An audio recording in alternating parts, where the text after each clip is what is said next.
Well, the work really has its origins in us actually questioning how effective our approach to historic farm buildings really was.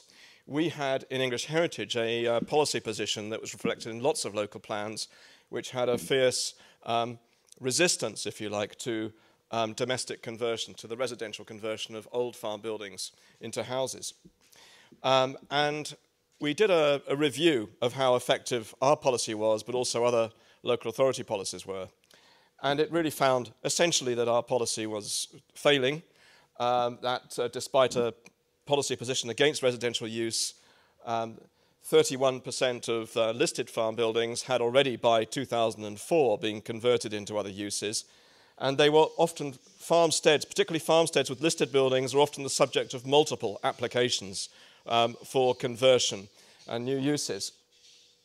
But despite that presumption against residential use, over 80% of all permissions granted were for that very thing. So surely we should have been really understanding what the forces for change are. We have some of the largest farms in Europe, in England, and we looked, this report does look at the drivers for change in the agricultural industry, the key reason why so many farm buildings are no longer capable of an active use in economic use in agriculture, but also so many farmsteads are being decoupled from production. So many farmsteads are being sold and are almost wholly in residential use and are decoupled from production. The land around them might be sublet, for example. This is, in some ways, this is a long historical trend. We have in England, we've been developing large farmsteads in some parts of the landscape, for example, the Downs outside of the Weald, for the last 200-300 years, even longer. And in the Weald, there have been lots of small farms that have been knocked out of agricultural use over the last 200, 300, 400 years.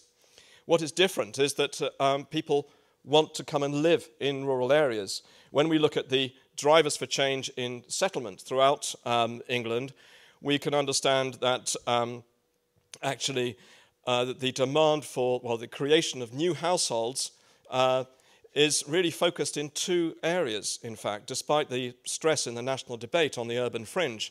It's really, there are as many new households are created within urban cores as in the deeper countryside, the countryside of dispersed settlement, of scattered farmsteads and hamlets in particular.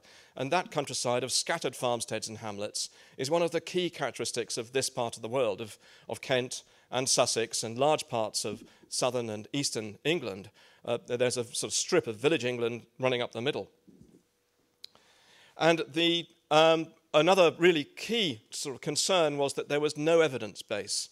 We knew we had about 30,000 farm buildings are listed as historic buildings, mostly at grade 2, most of those being barns. A tiny handful are listed at grade 1 or 2 star, the most significant listing grades.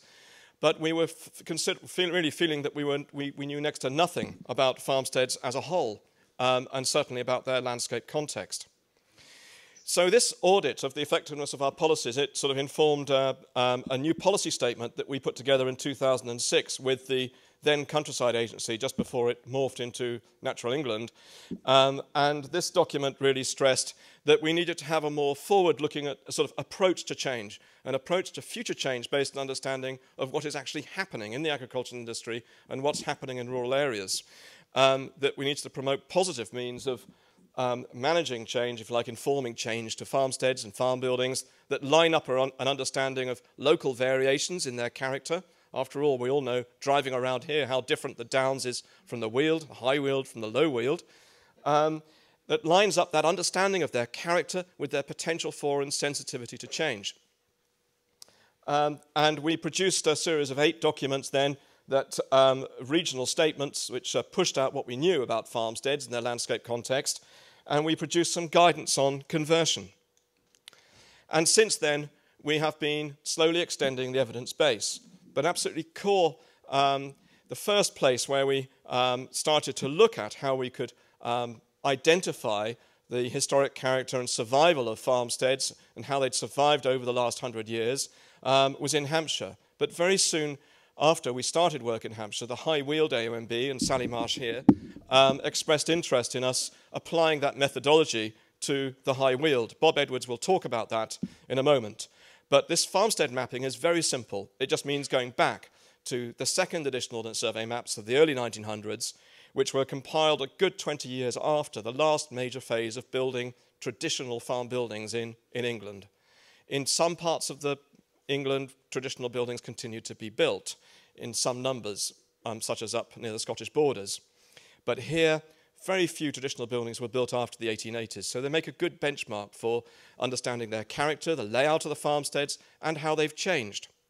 And we know, as a result of this work, not just in the High Weald, but then extending it across Kent as a whole, that this part of the world has sort of greater levels of change than in other parts of England, but it also has a remarkably high survival of 17th century and earlier houses and buildings, which in a national context is very significant and very, very important. What we also did, though, was take the addresses of the farmsteads that we'd mapped and match those against business and residential data, we started to do some work in the southeast, and then Sally again took interest in that, and we looked at really the use. What are these farmsteads being used for? Well, around a third are still in agricultural use. The remainder are predominantly in residential use, which doesn't always mean that the buildings are converted. But what this work did was enable us to actually see there's a huge diversity of uses which historic farmsteads are put to, and they're an integral part of the economy as a whole. It's important not to try and put the rural economy into its own silo as against the urban economy. When we looked at the West Midlands, we did a similar study to what we've done in the High Weald across the whole West Midlands, and that showed that traditional farmsteads were 8 times more likely than any other type of rural or urban property to have a home-based limited liability company associated with them, often in activities such as research and development and so forth, activities we, in some ways, in our own minds, associate with urban areas rather than rural areas. It shows that new uses are providing a capital base for conserving farmsteads, for looking after farmsteads.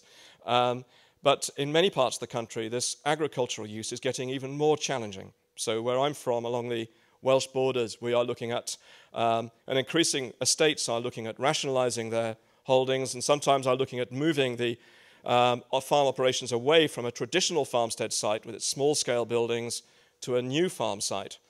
That is happening in this part of the world, but it's something that we know is gradually increasing. So we need to have a creative approach to what we can do with these traditional buildings if they no longer have a function in farming. They have a diversity of uses, and residential use has really concealed a large amount of economic activity, which is significant. So we want a more joined-up approach. I think one of the key issues for the High Weald AONB and the Kent Downs is, where do the new farms go? How do we sustain farming in the landscape at different scales? And the final piece of work was something we call the photo image survey that just gives us an idea by comparing present day with 1980s survey photographs of the rates of conversion and dereliction. Needless to say, this part of the world has high rates of conversion compared to the average. So I guess that is the key message I'm trying to drive home through this work, that farmsteads are assets which contribute to local distinctiveness. We know now, obviously we have now the National Planning Policy Framework, and that plays a lot of stress on the importance of recognizing and designing for local distinctiveness. And they make a significant contribution to rural economies and communities. So Bob will be explaining more about how we've gone about understanding farmsteads in Kent, but now I just want to really summarize our work on assessment. So it was back in 2007 that I started to work with Sally. I think it was 2006, 2007. We, at the same time, we were looking at what we do about the reuse of redundant rural buildings in other parts of the country, just to show you very quickly that this work, the work in Kent, fits into a context of work elsewhere. For example, on the Bolton Abbey estate, the Cavendish estates in Wharfdale in North Yorkshire, where a survey of barns had been done, but we needed to assess their capacity for future change, for adaptive reuse, using a very simple method that looked at practical factors such as access to the road, hookup to water, electricity, and lining up, again, that sort of understanding of the character of the site and its landscape and its sensitivity to adaptive reuse to inform what are the constraints and opportunities. And this is really a key finding out of the work, the audit we did, of how effective our policies were. We were lacking an evidence base, but we were also lacking a structured framework for, if you like, understanding what do you have at the earliest stage of considering change. Because we all know that understanding the historic character and significance of a site at the earliest possible stage smooths the way to successful planning and smooths the way towards successful schemes. So we've been developing national and local guidance as well. We've been developing the Kent guidance in other parts of the country. But essentially what we've done in Kent is develop a suite of guidance documents. The first one that I'll talk about in a moment is the assessment framework and summary guidance, and that is aiming to provide you with an understanding of how to assess a whole farmstead in 3 simple stages that I'll explain in a moment, with a summary of the character and significance and local variations of farmsteads in Kent as a whole. There's some planning guidance which sums up the planning issues and provides a summary for each local planning authority. There's a character statement that's fully illustrated guidance on the county's farmsteads and area statements that show how the county divides into different areas. And design guidance and guidance on recording and research. And the really significant sort of elements of this guidance really are the assessment framework. That's the really key thing, really about 6 pages of the first document, which will help you to understand the site as a whole, which we'll look at in a moment. The design guidance is meant to be used once you've really considered the whole site, and you're then ready to think, where can you put, having then discussed the issues at that critical pre-application stage, what then should you be thinking about in order to put in new build and consider conversion of buildings and development.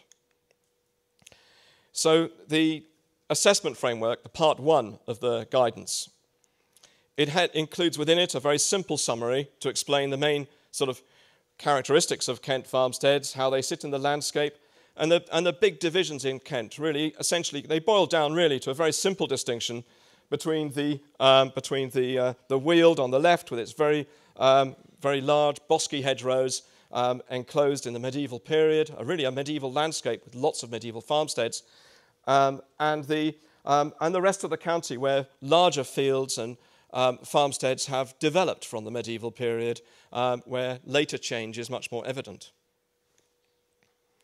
There are very distinctive patterns which we refer to of different layouts of farmsteads, and Bob will make reference to this. So Kent is highlighted in the blue, and what you'll see are the plans with very scattered groupings of buildings, very scattered yards, which are very concentrated in the Weald area of Kent, and the courtyard plans, which the larger courtyard plans, which generally avoid the Weald. So we found, if you like, we're trying to express what the pattern language is of farmsteads. Sorry, no. Oh, yeah. And if you want to go deeper, you can refer to the illustrated character guidance. So this is just a sample of the Part 3 document, which is which has a lot of illustration and some simple notes to help you identify the different farmstead and building types in the county. So the aim is to use the assessment framework to consider the need and potential for change at the earlier stages of considering change for a farmstead or building. It has 3 stages that will help you to identify the whole site and its landscape context and how it's changed, which makes a very simple distinction between traditional buildings and modern sheds. So therefore it can be used by a non-specialist. It's designed to be used by a non-specialist, so you can make a very simple distinction between what are the traditional buildings and what are the modern, for example, portal frame sheds. And having sort of understood the whole site and how it's changed, you're in a better place then to consider opportunities to retain and reveal the significance of historic buildings and spaces, reinstate lost features and buildings, or develop parts of the site. So the assessment framework just really fits into three very simple stages, which are in the Part 1 document. So first of all, to assess the whole site, to simply identify what buildings you have. By using old maps, which we'll turn to in a second, you can also identify how the site has changed, which are the areas with significant change. For example, with modern sheds, where one might be able to consider some form of development that enhances the significance of the group if you don't want to retain those newer sheds. The second stage is using that understanding of the historic character and significance of the site to consider what are the issues for change, what's the capacity for change. So there's a series of headline facts. And then thirdly, preparing a scheme. It's a series of bullet points to help you consider what are the key issues on one side of A4. Each stage is on one side. So in preparing a scheme, what are the key issues to think about at a landscape scale, for the whole farmsteads, for individual buildings? The advantages of using it are set out on this page. The advantages of using the framework to appraise a site at the pre-application stage, to prepare an application and develop a scheme. And there is also sort of guidance within the Kent Guidance to help you identify traditional buildings, modern buildings, and to consider how a site has changed simply by taking old historic maps, going out onto the site and considering how the site results really from change over the last 100 years. And then we've got some examples here on one single side of A4 is an example of how you can summarize your understanding of the character and significance of a site.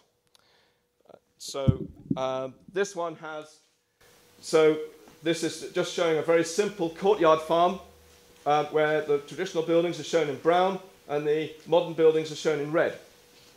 And this is just simply, it's a very simple color coding to enable you to identify and distinguish the traditional from the modern buildings.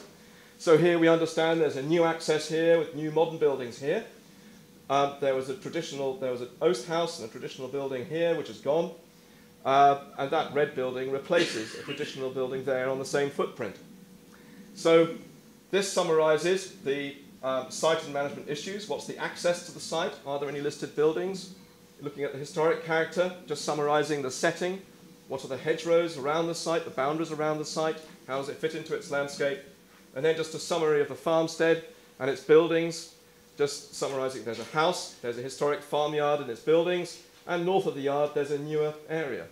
And then the significance that the core historic farmyard retains the overall form of a traditional courtyard farmstead, and the farmstead clearly forms part of a landscape, the landscape within which it develops. So it's very simple. So it's enabling you to understand the whole site. And critically, having understood the whole site and considered the options for change, then you can apply the design guidance, which Bob and James will be talking about later. But here is just one page from it that shows that it shows in the center the farmstead as it is now, with the modern buildings in red. And simply by getting, by your understanding from doing the stage 1 of this process would help you understand that that site was originally a courtyard farm like this, with a farm pond. So that can inform your options for change. Putting, if you were wanting to get rid of the sheds or replace one of the sheds here, then one can consider a building on the historic footprint of where the traditional building was, or even, as shown here, an L-shaped range that is still respecting that courtyard layout. And the restoration of a pond, part of a sustainable drainage system. So really this issue of design has really come up has emerged as a more significant issue in recent years, in recent months, because of the government consultation over permitted development rights. And we've been communicating with the National Farmers Union and a variety of other people, but really very significantly, as always, with the Country Landowners Association. And I think that this issue of design, of how do you approach a site? What are the key things to think about so that you can apply your understanding of the site to the design of new buildings and the layout of new buildings? And Kent is the first place that this has been done. This is what makes the Kent Guidance quite unique. So we are referring back from our other county and area guidance in other parts of the country to this Part 5 document for Kent. Undoubtedly, as it starts to be used, we will start to, issues will start to be revealed, and so we can then refine it again in further course. It would be very good to work with the CLA at probably looking at how we could develop design guidance such as this at a national level. We want to revise our guidance on conversion of buildings. We want to split up into more digestible chunks our guidance on maintenance. And we would really like to revisit these documents in a year's time. So that's really enough to just sort of introduce the Kent Guidance and really the fact that it's a way of understanding the whole site and to really think creatively about what the opportunities for change are. It's not about really focusing on one building, whether you can or cannot convert it. It's really looking at the whole site, gives you an understanding of what the opportunities might be. So thank you. Now over to Bob. Right.